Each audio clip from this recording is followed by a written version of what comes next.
시청자 여러분 안녕하십니까? 이어서 목포 MBC 뉴스데스크입니다. 2020학년도 대학 수학능력 시험은 끝났지만 전남 교육의 고민은 지금부터 시작되고 있습니다. 정부는 내년에 시험을 치러야 하는 고2 학생 때부터 정시 확대를 천명했기 때문인데 앞으로 전남 교육의 방향은 어떻게 가야 하는지 고민이 클 수밖에 없습니다. 김윤 기자의 보도입니다. 전남의 대학 입학 수능시험 성적은 강원도와 함께 전국 17개 시도 가운데 최하위권입니다.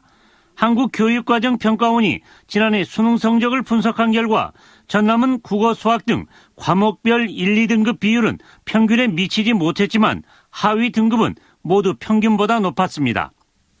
전남의 수시진학 비율은 매년 상승하는 것으로 조사되고 있습니다. 전남교육청의 비공식적인 조사 결과 지난해에는 수시 비율이 95% 선까지 올라간 것으로 추정되고 있습니다. 이런 가운데 정부는 지난달 25일 서울 지역 대학을 중심으로 수능 위주의 정시 전형 비중을 확대하겠다고 밝혔습니다.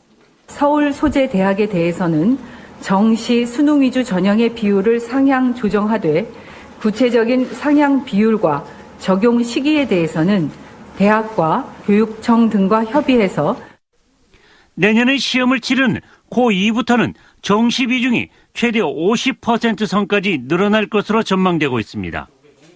오는 2025년 자사고와 외고 등 특목고 폐지 전 정시 확대가 적용되는 초등학교 5학년부터 고1까지는 입시에서 전남이 더욱 불리할 수밖에 없습니다.